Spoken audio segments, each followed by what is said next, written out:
अस्सलामुअलैकुम जनाब, वसते रहो आबाद रहो। कुत्ते ते बिल्ली दी लड़ाई तुसा अगे सुनी भी होसी ते वेखदे रह वेंदे उस मोबाइलों ते अमूमन होंदा इ'यां कि कुत्ता बिल्ली किसी एक घर का पालतू होंदा ते वह आपस में लड़ते ते खेड़ते रह वेंदे ते एक कुत्ते बिल्ली दी लड़ाई ते जनाब इस दे विच कुत्ता भी उस घर का ते बिल्ली भी उस घर की ते लेकिन तासर यह दिता गया कि जी बिल्ली है वो साड़ी नहीं। ये समझते कि हजन वो 90 वाला दौर है तो 95 वाला दौर है, हूँ 2024 का दौर है तो पाकिस्तान की कौम पढ़ी लिखी है ये गलों बड़ा समझेंदी है तो जिस बारे थोड़ी जी गलबात करो उस वे उसका सारा जो डेट होंगे वो बाहर एक करके रख देंदी जनाब। तो तासर दिता गया ड्रामा एक बनाया गया औरत नीली बिल्ली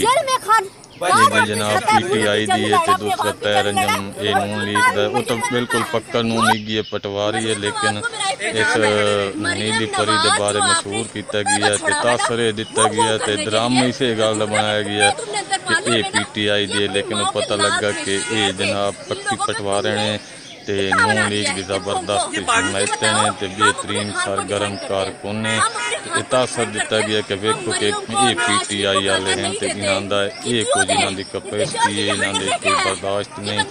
हैं सारे हिको कोई, लेकिन इस दे विच ये बेली तुहाडे सोहने हो के नप्पे गए।